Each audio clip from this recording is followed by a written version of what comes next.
నగలేమయ్యాయి? ఇందులోనే ఉండాలి కదా బాబు. వేసిన తాళం వేసినట్టు ఉండగానే అవి ఎలా మాయవుతాయండి? అచ్చా బాబు, తాళం చెవులు ఎవరికైనా ఇచ్చావా?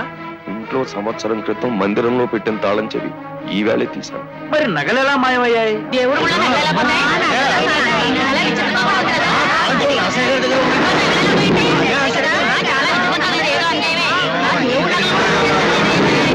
గారు, మీ ఇద్దరు గుడికి ధర్మకర్తలు కదా, తాళాలు నర్సయ్య గారి దగ్గర ఉండడానికి గల కారణం? నేను సైతం గౌరవించే పెద్ద మనిషి గనక. ఆ నగలు ఎవరు దొంగిలించి ఉండొచ్చని మీ అనుమానం? ఆశ అవకాశం ఉన్న ఎవరైనా పనిచేసి ఉండొచ్చు. అలా తిరకా సమాధానం చెప్పడంలో మీ ఉద్దేశం ఏమిటండి? పైకి అనలేకపోవచ్చు కానీ అవకాశం ఆశ ఆయనకు ఉన్నదనేగా. కనకారావు, నర్సయ్య గారు మీరేం చెప్తారు? నన్ను అనుమానించే హక్కు ఎవరికైనా వచ్చు, కానీ నేరంతో నాకు ఏ విధమైన సంబంధం లేదు. సారీ నర్సయ్య గారు, సాక్ష్యాధారాలను బట్టి మిమ్మల్ని అరెస్ట్ చేయక తప్పదు.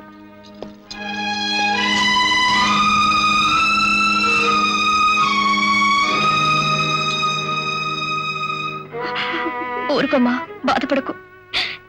ఏమోనమ్మా, నాకేం బోధపట్టం లేదు, తోచటం లేదు. మీ నాన్నని రక్షించి ఆ భగవంతుడు నాకెంతో శిక్ష విధించినా నాకేం బాధ లేదు. అత్తయ్య, చట్టం ఎంత గట్టిదైనా నిర్దోషిని ఎక్కువ కాలం కట్టేసి ఉంచలేదు. మావయ్య త్వరలోనే తన మీద పడ్డ ముద్ర చెరిగిపోయి బయటకు వస్తాడు. నువ్వేం బాధపడకత్తయ్యా.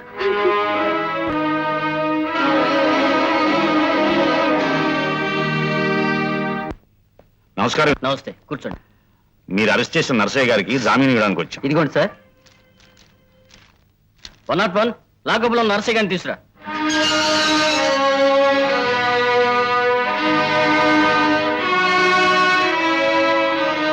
నర్సయ్య గారు, మీరు మీకు జామీన్ ఇచ్చారు, ఇక మీరు వెళ్ళొచ్చు. జామీన్కి సమ్మతించకపోతే లాకప్ అయిన చాలా మందికి జామీన్ లభించడం అదృష్టంగా భావిస్తారు, కానీ నేను మాత్రం ఒక వ్యక్తి దయాదాక్షిణ్యాలతో ఇచ్చిన జామీను అవమానంగా భావిస్తాను. అదేమిటి నర్సయ్య గారు, మీరు ఎలా మాట్లాడతారు? లాయర్ గారు, నేను దోషంతో చట్టం పట్టుకుంది. నేను నిర్దోషిని అనే విషయం న్యాయస్థానంలో రుజువు కావాలి. అప్పుడు తప్పు చేసిన చట్టం సిగ్గుతో తల ఉంచుకోవాలి. ఏ తప్పు చెయ్యని నేను తలెత్తుకుని గర్వంగా బయటాలి. అంతేగాని ఎవరో వేసిన భిక్ష లాంటి జామీనుతో నేను బయటకు రాను. సెంట్రీ గారు, కటకటాలు తాళం వేసుకోండి. చాలా విచిత్రమైన మనిషిలాగున్నారే, ఆయన మీకేమవుతారు? మాకు చాలా కానీ ఆత్మాభిమానం చాలా ఎక్కువగా ఉన్నవాడు. అసలు ఈ జామీన్కి ఆయన ఒప్పుకోడేమోనని నేను మొదట్లోనే సందేహించాను. అన్నట్లే జరిగింది. లాయర్ గారు, రండి వెళ్దాం.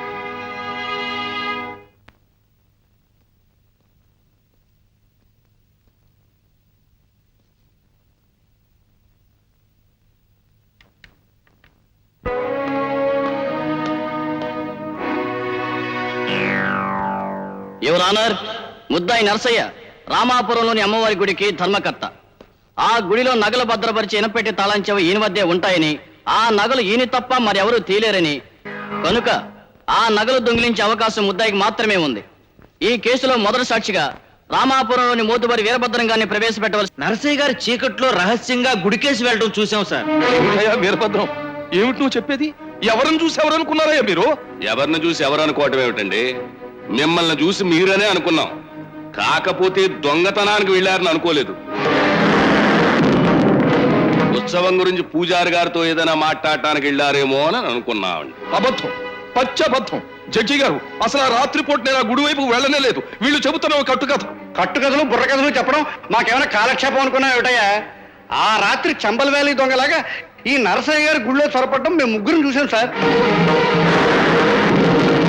వాళ్ళిద్దరూ వెళ్ళాక నేను తీరిగ్గా చుట్ట కాల్చుకుందాం అనుకుంటూ ఉండగా ఇతను మళ్ళీ చిన్న మూటతో గుళ్ళోంచి బయటికి రావడం నేను చూశాను సార్. పిలుద్దాం అనుకుంటూ ఉంటే పిచ్చుక తరిగినట్టుగా పారిపోయాడు సార్. కరణం, ఆపరా ఆపు. నాన్న వాళ్ళని కాదనుకుని, వాళ్లతో అనుబంధాలే లేవనుకుని మీతో చేతులు కలిపినందుకు నన్ను ఇంత వెన్నుపోటు పొడుస్తారా? ఒరే, అందరూ నా వాళ్లేనని, ఊరు నాదని, దేశం నాదని నమ్మి నీతి కోసం బతికే నా మీద నేరం మోపుతారా? రే, తప్పుడు దారిలో గుప్పెడు బంగారం దొరికినా ముట్టుకొని నన్ను దొంగని, దోషిని చేస్తారా? మహారాజులు గాని భూరాసిచ్చే పెద్ద మనుషులు గాని ఎవ్వరూ లేరనుకో, మరి కొంతకాలం చూసి ఇక్కడ మకాం ఎత్తేసి పట్నంలో డేరా వేస్తే మంచిదేమో. అంతే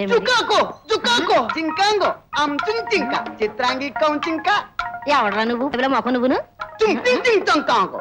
అబూ ఢిల్లీ నుంచి వచ్చిన అబ్బా హాలి షేకు గారి అసిస్టెంట్ హాయ్ ఆయిల్ వ్యాపారం కోసం వచ్చిన షేకు గారి సరసం కోసం లడ్కి కావాలని వాకప్ చేస్తే చిత్రాంగి హచ్చి లడ్కి హంచుం చింక చిత్రాంగి కం చింక ఇదిగో పకీర్ సాహిబు మేటి గారి దగ్గర బాగా ఉన్నాయా? ఇదిగో చోటా ఈనాం మా షేకు గారికి బచ్చి నచ్చితే హాయిల్ కల్పించేస్తారు ఇదే బాబు మా చిత్రాంగి. మీ సేటి గారిని రమ్మని చెప్పండి. సుందర్ పంచుం చింక సేట్ చింకింక బేబీ పంచుంక చింపం చుంక అమ్మా ఆ షేకు బాగా ఉన్నవాళ్ళగున్నాడు. అరే ఓ జంతర్ మంతర్ కేకావో కౌన్ హై యే చిత్రా? రండి రండి. నేనే షేక్జీ చిత్రాంగిని. మీలాంటి వారు మా ఇంటికి రావడం మా అదృష్టం. వచ్చిన మాకు కావాల్సింది ఇచ్చుకుంటే మేము మీకు హారం పెడతాం. అవును బుల్బుల్, మెత్తటి జాగా చూసి ఖరీదిచ్చి ఆయిల్ తీద్దామని ఆయా హూ. కానీ మనకి లడికి తోడు లేకపోతే అబ్బా ఆయిల్ వ్యాపారం బోర్ కొడుతుంది. అందుకే నీ గురించి విని కొన్నాళ్ళు ఇక్కడ ఉందామని వచ్చా. మీకు ఇష్టం వచ్చిన నాళ్ళకి రండి షేక్జీ.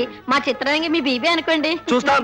మీరు మాకి బాగా ఖుషి చేస్తే చెప్పినట్టుగానే పెడతాం నగలు.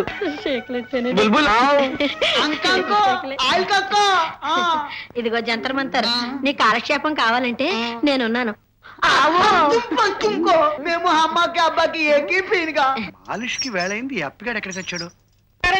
అయ్యగారంటే ఇక మీ ఒంటికి ఆవదమేనంటే. ఆవదమేట ప్రసత్వం నువ్వులు సిద్ధంగా ఉంటాను. అది కాదండి బాబు, ఆ చిత్రాంగిక మీ ఒంటికి ఆవదం రాసినట్టేనండి. దాని కొంపలో ఎవడో షేక్ గారి దిగాడంటే బాబు. షేక్ గడ ఆ, ఏం షేకురా? మిల్క్ షేకా? ఆడు మిల్క్ నే షేక్ చేస్తాడో దాన్నే షేక్ చేస్తాడో తెలియదు గాని అసిస్టెంట్ తో సహా కొంపలో మకా పెట్టేశాడు. దుబాయ్ నుంచి దిగాడంటే ఇక్కడ దున్నే ప్రోగ్రాం పెట్టుకున్నాడండి. ఆ దుబాయ్లోనే దున్నుకోవచ్చుగా, దీని కొంపలు ఎందుకు దున్నడం? అదే అర్థం కావట్లేదండి.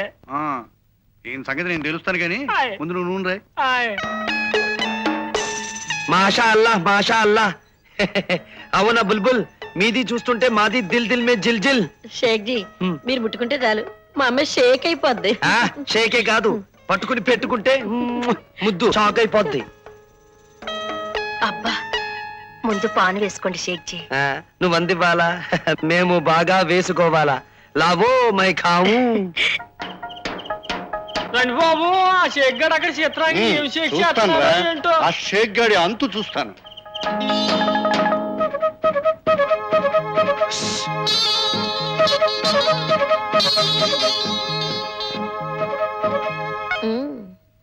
ఇదిగో షేక్జీ.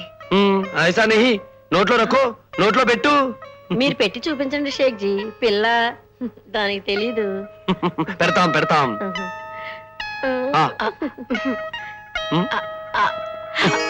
అబ్బా ఇప్పుడే చెప్తున్నాను, ఈ షేక్ గాడు వాడు ఆయిల్ అయిపోయిన తర్వాత వాడి దాన్ని వాడు పోతాడు. అప్పుడు నువ్వు బతకాల్సింది మా ఆయిల్ తో. కొరయ్యే సాలే, కుత్తే చేసే భౌ భౌం అంటున్నాడు. ఆ? వీడు అరబ్బీ భాషలో నన్ను కుక్క లెక్క తిరుగుతుంటే చూస్తూ ఊరుకుంటావా? ఆయన అలా తిట్టకండి అలా షేక్జీ. చెప్పు. ఈయన కనకారావు గారని ఆ. ఒకప్పటి కారణం మాకు పెద్ద దిక్కును. అరే లడికి, మరి ఆ మాట చెప్పవే. వీరితో మేము ముఖ్యమైన విషయం మాట్లాడాలా. తోడే దేర్ లియే తుమ్ అందర్ జాओ. ఏమిటా పిచ్చి నువ్వు? అసలు నువ్వు నాతో మాట్లాడే గాడిది గుడ్డు. ఐసా మత్ బోలో కనకరావు భాయ్. మాతో నువ్వు దోస్తీ చేస్తే మీకు వేలకి వేలు లాభం వస్తుంది. ఏంటి వేలకి వేలు ఆ. రూపాయలే?